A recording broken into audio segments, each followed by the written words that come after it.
Hello, and welcome to another lecture on self-revisions and techniques. For all of these strategies, it's highly recommended that you have a printed copy of your paper, as printed copies engage your brain differently than the digital copy will.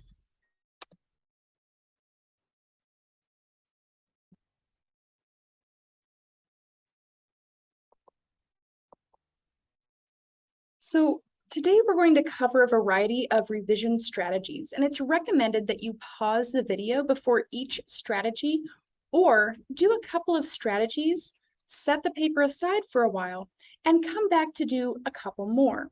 Save the last strategy to do on its own, as it will take a lot of time and attention and requires 2 run-throughs to complete the final.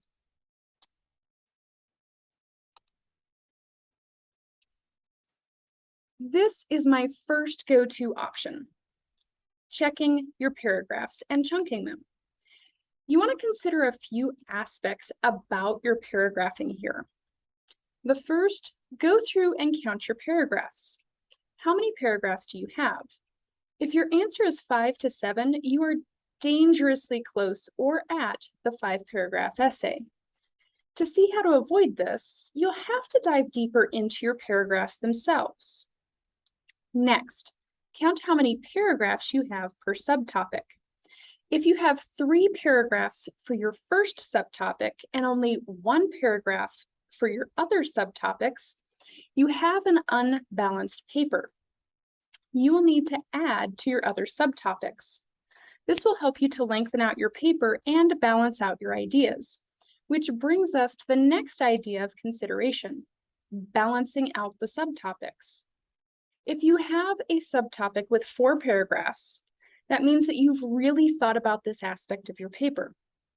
However, if you have in that same paper another subtopic with only 1 paragraph, it means that that area of the paper is weak. It isn't well supported, and this could hurt your overall message. If you have areas like this, make sure that you put a plus sign next to those subtopics as a cue to add more details and ideas to support that area of the paper. For those of you with 5 to 7 paragraphs total, this is one area of revision strategy that will help you to break free from the 5-paragraph essay. Looking for longer paragraphs. Go through that paragraph that's a little too long and ask yourself where you could put a break to help your reader. Think of it this way. How many times have you come across a very long paragraph and wished that the author had broken that up for you? Same concept.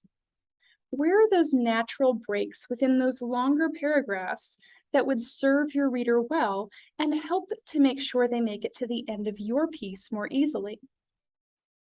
After you've done all that, you want to check for paper length.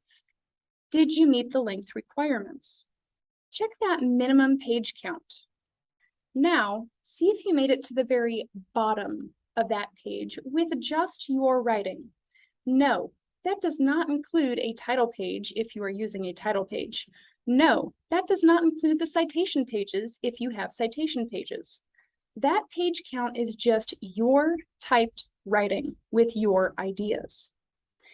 If you're feeling a little squeamish because you're at the top of the minimum page count with only 2 lines on that page, this next strategy is for you. Go back through and carefully consider what subtopics you could add to with another paragraph or 2. It would only take 1 more paragraph per subtopic to get you where you need to be if you're about a page short. The good news is that you already went through to check for balance. Consider adding to those subtopics that don't have as much written as the others.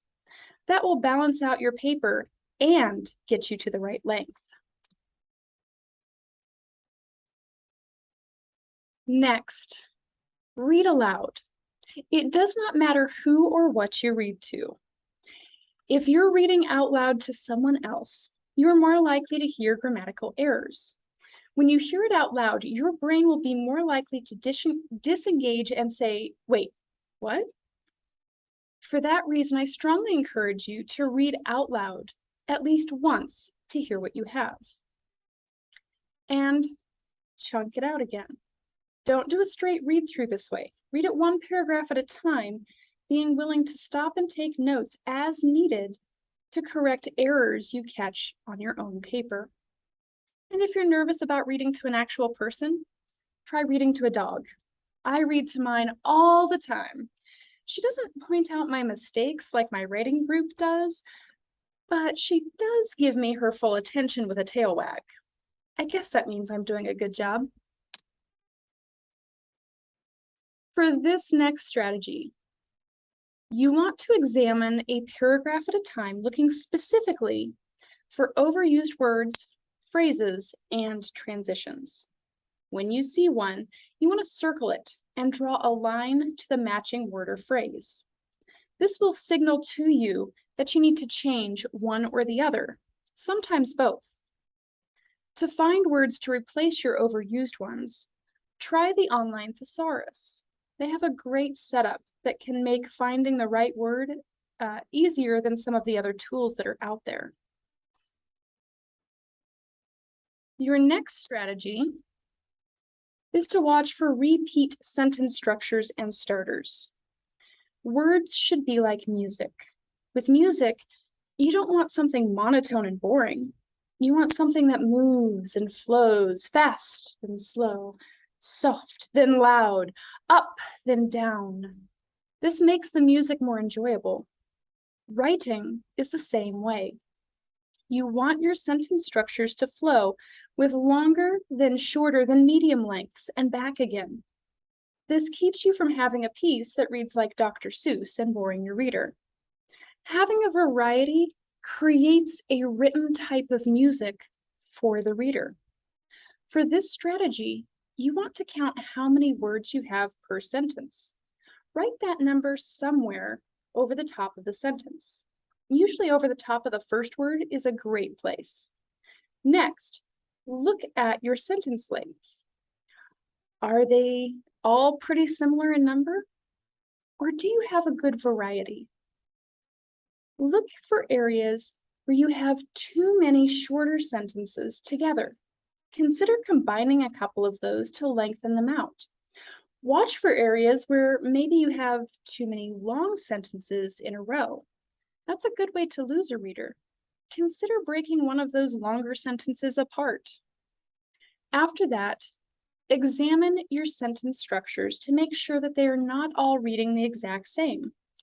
Do you use too many not only but also constructs in one area or for every paragraph? Maybe you have the overuse of while or as to help you transition from one area to the next. Consider reworking those areas. The final strategy is the one that you want to save for the last run through. I want you to try reading backwards. Why? Because your brain will tell you exactly what you think you wrote when you read normally from start to finish. You know what you wanted to say, and you read that part of the paper, and your brain will tell you that that is exactly what you had down. To get around this, you have to disengage your brain somehow. These are a couple of different tactics you can use. The first tactic is to help you catch areas that might not read as smoothly as you think. You read your last paragraph by itself. You should be able to catch awkward areas or text or missing areas when you read out of order. Then you need to read the next paragraph by itself. You repeat this technique until you reach the start of your paper. Make sure you're marking down areas that need improvement as you go. Look specifically for gaps in ideas and awkward areas that need smoothed over. The second tactic of reading backwards is specifically to help you catch awkward sentences, run-on sentences, or fragments, also known as incomplete sentences. It is easier to catch your own typos, minor grammatical errors, and other tiny mistakes when you follow this method of revision. For that reason, I recommend saving this type of reading backwards for the very end, just before you're ready to finalize your paper and hit the submit button. For this activity, You want to read your very last sentence all by itself. Next, move up one sentence to the sentence just before that and read that sentence by itself. Repeat this activity until you've reached the very first sentence of your paper.